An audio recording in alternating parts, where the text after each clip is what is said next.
دین کی کوئی تحریک چلتی ہے تو نہ سیاستدان نکلتا ہے، نہ جاگیردار، نہ سیاستدان، نہ وڈیرا، نہ کوئی اور، الا ماشاءاللہ۔ دین کی تحریک چلتی ہے تو نہ یہ لاکھ لاکھ روپیہ لینے والے نعت خواں باہر نکلتے ہیں، نہ جو بڑی گدیوں پہ جدی پشتی پیر بیٹھے ہیں وہ باہر آتے ہیں۔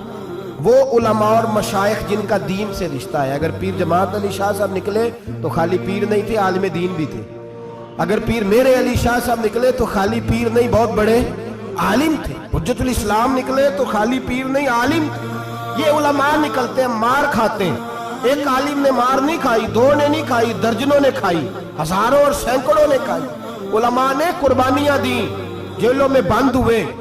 علامہ محمود رضوی صاحب رحمت اللہ تعالیٰ علیہ کو پکڑ کے لاہور کے قلعے میں بند کیا گیا، اور انگریز نے اس قدر سخت سزا دی کہ علامہ کو باندھ کے ختم نبوت کی تحریک چلانے کے جرم میں الٹا لٹکا کے تو نیچے توڑی ڈال کے اور چیزیں ڈال کے دھواں جلا دیا گیا۔ ان کے ناک میں دھواں جاتا تھا، ساری زندگی دمے کے مریض رہے، دو تین باتیں بھی کھول کے نہیں کر پاتے، اس قدر زیادہ اذیت دی گئی علماء کو، اس قدر زیادہ۔ علامہ عبدالحمد بدایونی رحمت اللہ تعالیٰ علیہ فرماتے ہیں کاٹنے والے جانور ہماری شلواروں میں ڈال کے نیچے سے باندھ دیا جاتا ہے۔ کہا جاتا تھا اب ختم نبوت کی بات کرو، لیکن کوئی شخص بھی ایک منٹ کے لیے بھی پیچھے ہٹنے کو تیار، قربانیاں دے کر قربانیاں ان بے ایمانوں کو کافر قرار دلوایا۔ اور پھر بطلِ حریت امام وقت حضرت علامہ شاہ احمد نورانی رحمت اللہ علیہ، مولانا عبدالستار خان نیازی کو سزائے موت کا حکم ہوا۔ مولانا ابو الاسناد اعلیٰ حضرت کے خلیفہ تھے، ان کے صاحبزادے سید خلیل احمد صاحب رحمت اللہ تعالیٰ علیہ کو سزائے موت کا حکم ہوا کہ مرزائیوں کے خلاف انہوں نے علم بلند کیا، وہ تو پاکستان بنا۔ پھر جدوجہد شروع ہوئی، پھر زور ہوا، پھر علامہ نورانی رحمت اللہ علیہ کی قیادت میں پورے زور اور شور کے ساتھ تحریک چلی۔ آخر مجبور ہوئے اس دور کے وزیر اعظم بھٹو صاحب مجبور ہو گئے اور کہا ٹھیک ہے سویرے میں مرزے کے پوتے کو بلاتا ہوں، آپ اسمبلی میں بیٹھ کے بات کریں، ان سے گفتگو کریں، اگر ہم قومی اسمبلی کے ممبران نے دیکھا واقعی جھوٹا ہے تو ہم انہیں اقلیت قرار دے دیں گے۔ علامہ نورانی حضرت ابو بکر صدیق کی اولاد تھے اور میرے اعلیٰ حضرت فاضل بریلوی رحمت اللہ علیہ کے خلیفہ کے بیٹے تھے، اور خود حضور مفتی اعظم ہند رحمت اللہ علیہ کے مرید تھے۔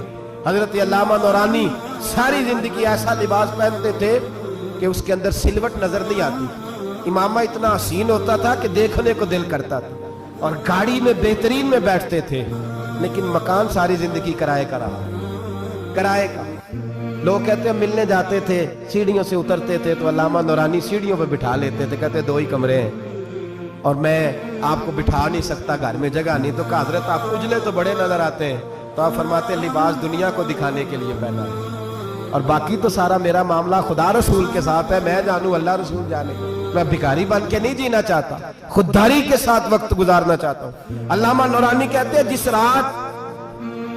جس رات صبح اسمبلی میں مناظرہ ہونا تھا تو میں سوچنے لگا آج رات کیا کروں، تو پھر مجھے خیال آیا میں نے وہی کرنا ہے جو بدر کی رات میرے مصطفیٰ نے کیا۔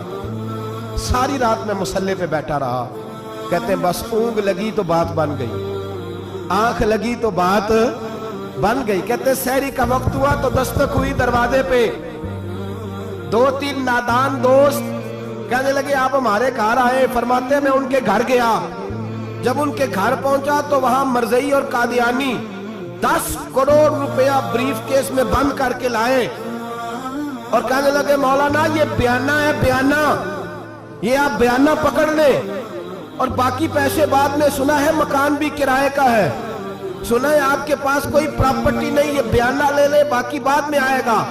علامہ نورانی کہتے ہیں میں نے جب پیر کی ٹھوکر لگائی تو بریف کیس کھل گیا اور اس میں کروڑوں روپے بکھر گئے۔ مجھے کہنے لگے پیسے دیکھ کے تو آپ کو خیال آ گیا ہوگا کہ بچوں کے لیے بھی کچھ سوچنا ہے، پیچھے بھی پلٹ کے دیکھنا ہے۔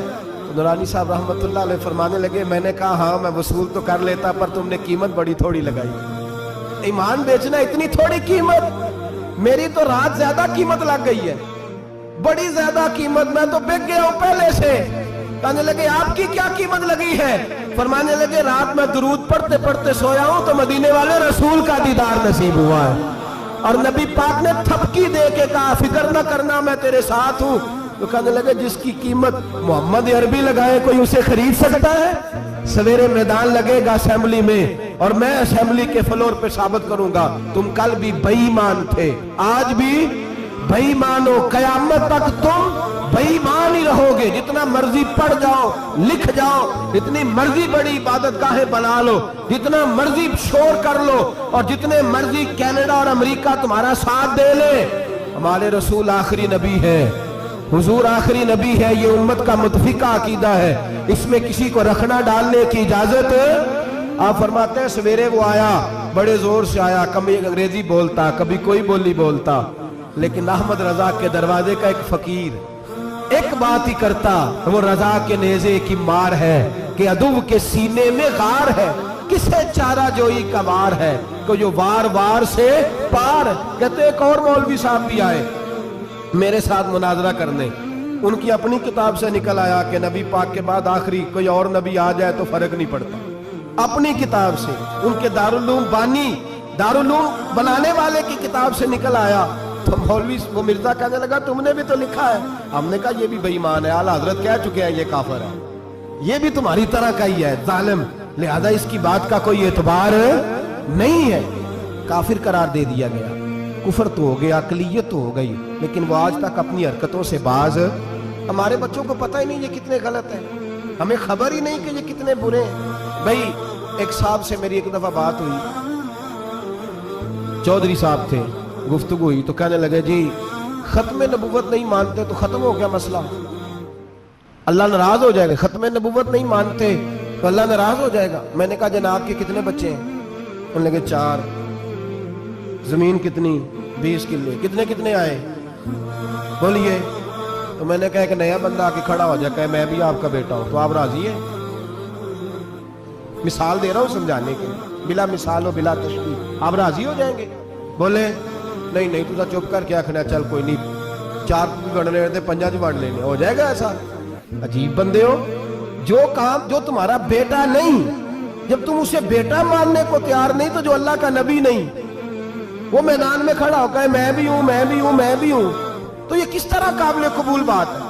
اور ایک بھائی سگے بھائی کو جائیداد دینے کو تیار نہیں تو ایک اور آگے شامل ہو جائے کہ مجھے بھی شامل کر لو، چلو کوئی نہیں فرق پڑتا، اتنی زمین ہے آپ دیکھیے، اتنی زمین ہے ابا جی کی، مجھے بھی شامل کر لو، تو لوگ تو قتل کر دیں گے کہ جب تو ہے نہیں تو ہمارا بھائی بنتا کیوں ہے؟ او خدا کے بندے، عجیب فلسفہ حیات ہے، عجیب زندگی ہے، فٹافٹ لوگ مان لیتے ہیں۔ سب لوگوں نے اپنی اپنی باتیں کی، سب نے اپنے اپنے دلائل دیے ختم نبوت پہ، ضرورت ہی نہیں تھی، جب حضور کہہ گئے، جو بن سکتے تھے ان کو نبی پاک کہہ گئے، جو بن سکتے تھے جن میں صلاحیتیں تھی، حضور نے فرمایا علی تو میرے لیے اسی طرح ہے جس طرح موسیٰ کے لیے ہارون تھے، لیکن موسیٰ کے بھائی ہارون بھی نبی تھے، پر میرے بعد کو نبی ہو سکتا تو ہو اسی طرح جس طرح موسیٰ کے لیے ہارون، جن کے اندر خوبیاں پائی جاتی تھی۔ فرمایا ابو بکر میری ساری امت سے افضل ہے پر نبی نہیں ہے۔